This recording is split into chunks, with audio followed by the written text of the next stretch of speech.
Hello, this is Dread from Epic Builds. In today's video topic, we will go over Forge Minions Warpath Forge Guard 2.0. Normally, I do not go over builds twice a patch, but much like Judgment, there was some outside factors that caused me to update the build.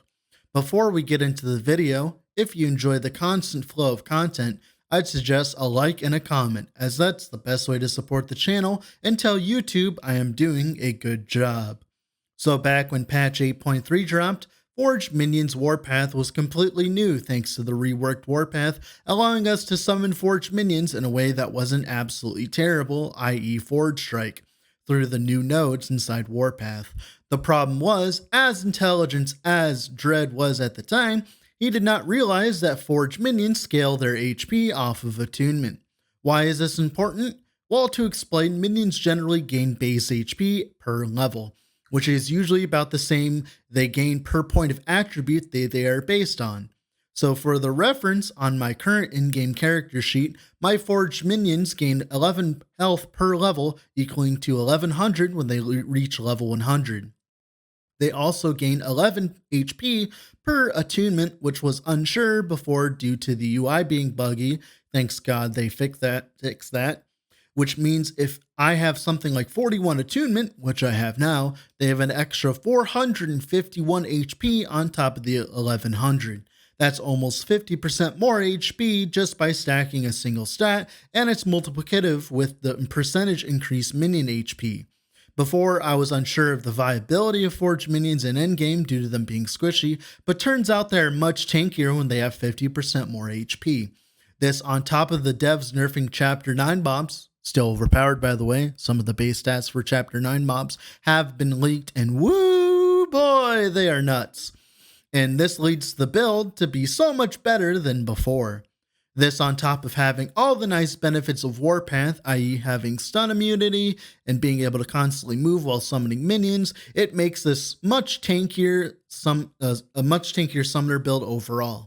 The insane strength of Void Cleave always carrying us, with giving us close to 150 flat minion fire damage to all of our swords, allowing us to focus our weapons on more important stacks like critical strike chance and critical strike multiplier on top of attack speed, and of course the critical strike vulnerability stacks it gives, meaning that we don't have to worry about flat percentage crit at all. All of this combined just makes the build a lot stronger than many of its necromancer counterparts. Hopefully this build archetype isn't changed too much in patch 8.4, as with the crafting changes slated to make this kind of build even stronger, thanks to the 5 affix weaponry, allowing us to have an additional prefix, which could either be flat damage or a critical strike multiplier, making our damage scale even further. I could easily recommend this for starting patch 8.4 if nothing too big changes. With all that being said, let's get into the video, shall we? Alright, here we are in-game with the build. It's Forged Minions Warpath.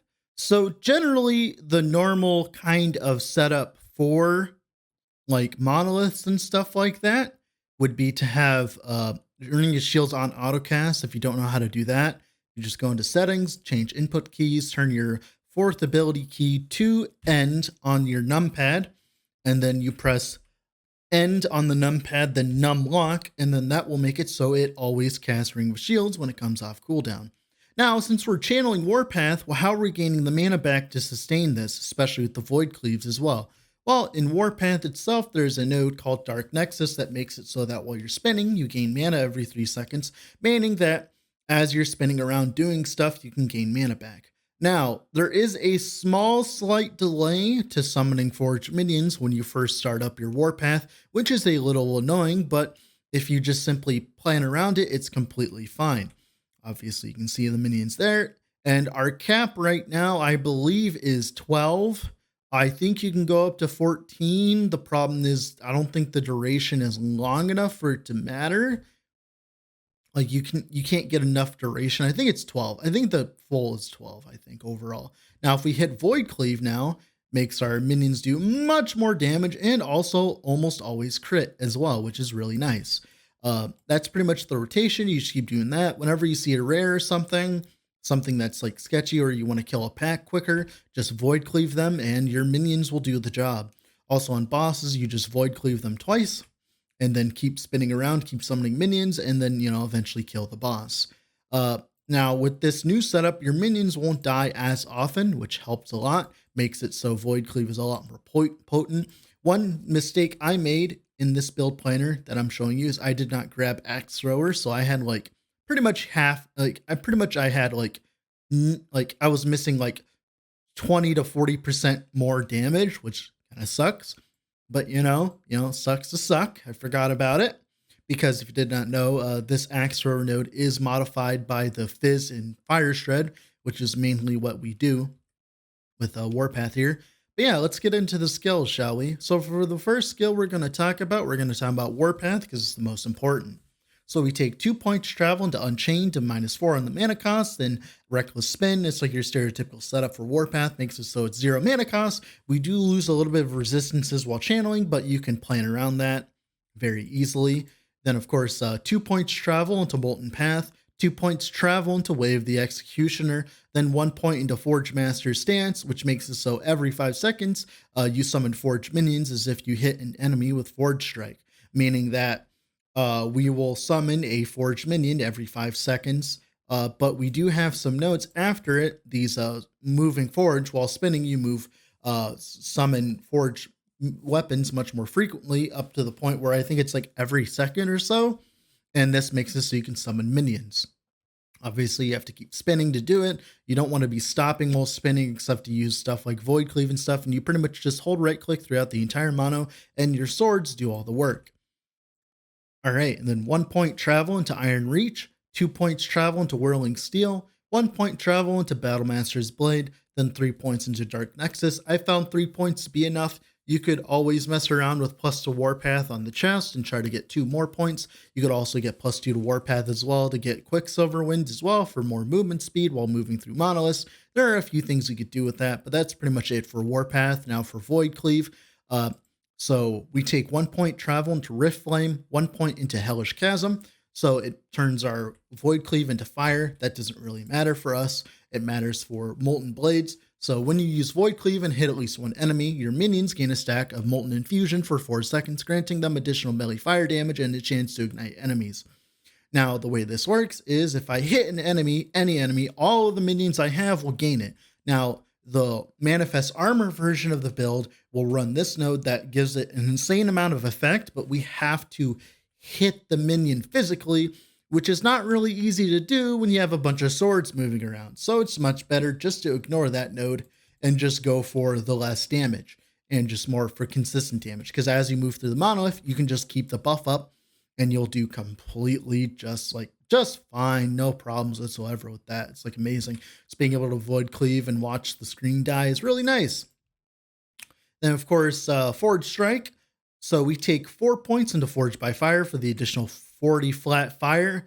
4 points into Well-Forged Weapons gives us max Forged Weapons. This is the main reason why we're using Forge Strike, is so we can get the duration and the maximum Forged Weapons. Makes it so we can get up to 12. Makes it so they last longer, so that when we're summoning them, we can finally get up to like the max stacks. This is very important for the build, very strong.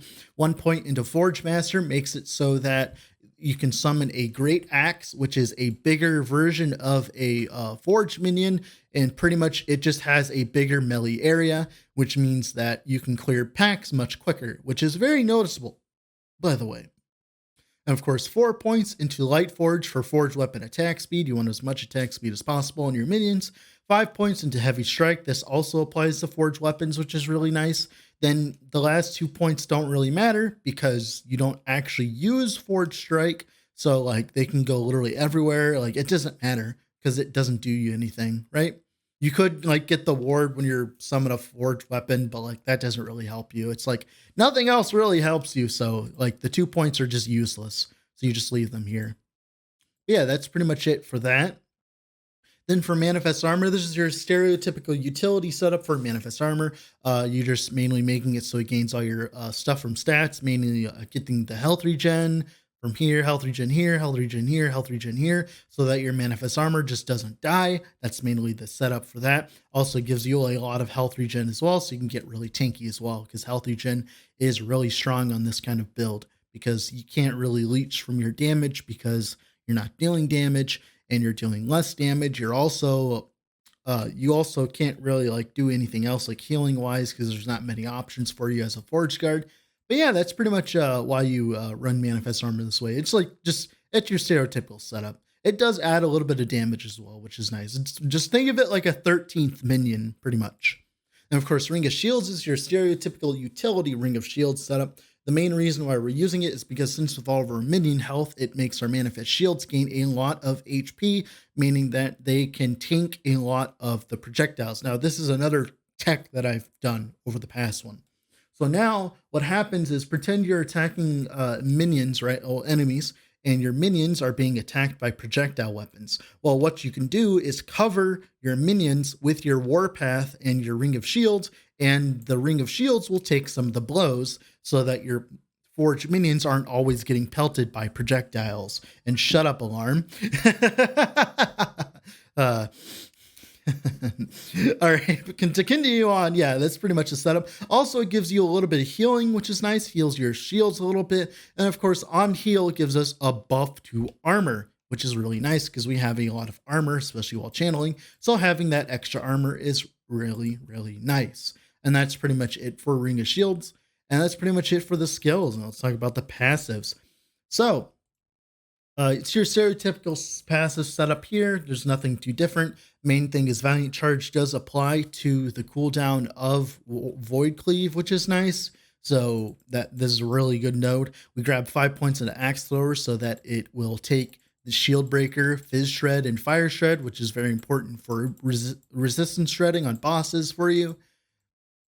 And then, of course, for Paladin here, we take 8 points in Defiance for the attunement because you want as much attunement as possible for the flat HP scaling on your forged minions, as I can show you here. 1 second, where is it? Yeah, right here. We gain a lot of increased damage and a lot of HP from stacking attunement, meaning that they're not as like annoying to deal with. Like they don't die as often thanks to this attunement stacking. Then 9 points into Valor for just a bunch of HP, 6 points into Holy Symbol, and then eventually you'll fill out Dedication when you have enough points. Just having the necrotic res and the health is nice as well. Then for Forge Guard here, 9 points travel to Weapons Master, although the strength does give your minions HP, I believe. I think it gives your minions HP. Does it? No, it just gives them damage, I think. I think so. Let me see here. Oh, yeah. Oh, yeah, it just gives your minion. I don't know if it gives your minions damage or not. 1 second. Here you go.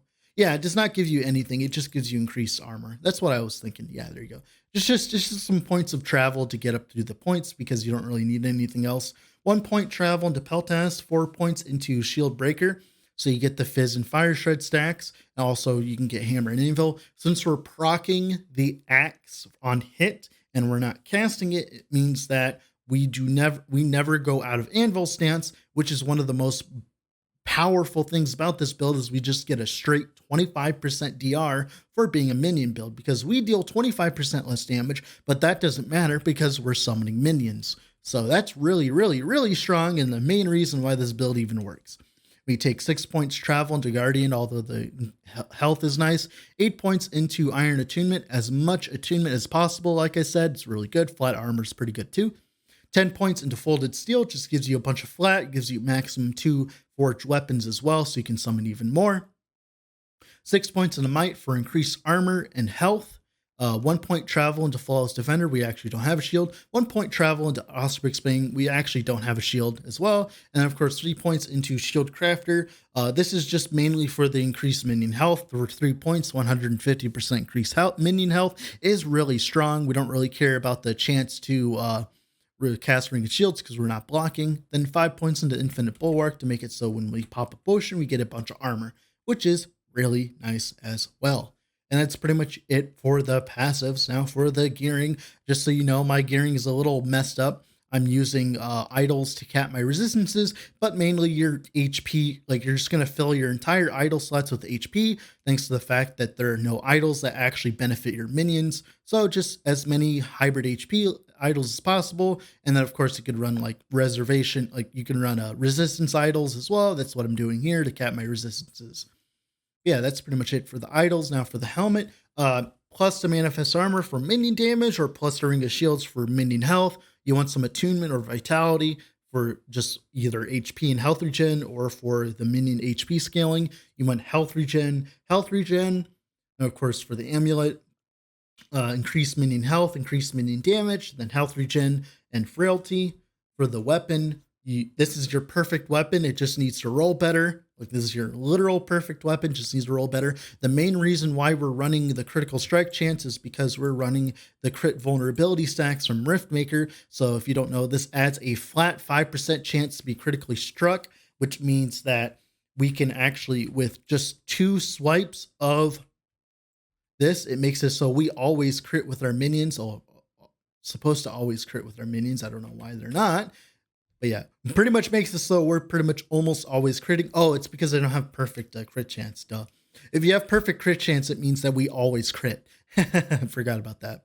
And for the chest, vitality, attunement, HP, health regen, this perfect chest is just needs to be on a better base, on the crit avoid base. Ring, ribbons of blood. The main reason why we use ribbons of blood is because it makes it so our minions cannot be crit and they leech life, meaning that when we push monolith and we run mods like crit monolith stuff, like crit stuff, our minions can't be crit, so they don't take extra damage, meaning they don't die as quickly. Also, giving them leech makes them survive a lot longer versus bosses and stuff like that. And for the belt, this is your perfect belt, just needs to be rolled better. Ring, a really shitty ring, just health regen, crit avoidance, or endurance. Then Crusader gauntlets here, attunement, mini HP or damage, health regen, then health regen, because this is affecting your manifest armor. Boots, this is your perfect pair of boots, just needs to be rolled better. You can run vitality over that attunement. It depends on what you're needing at the time. Then this is your perfect relic, other than probably a resistance roll instead of the HP roll, so that you can run some more hybrid HP idols. But that's pretty much it for the gearing. That's pretty much it for the build today, guys. Sorry it took so long for me to update this build. It's just weird to like update builds like in the middle of the same patch, but this merited it. With that being said, thank you all for watching. Have a wonderful rest of your day wherever you're at, and bye.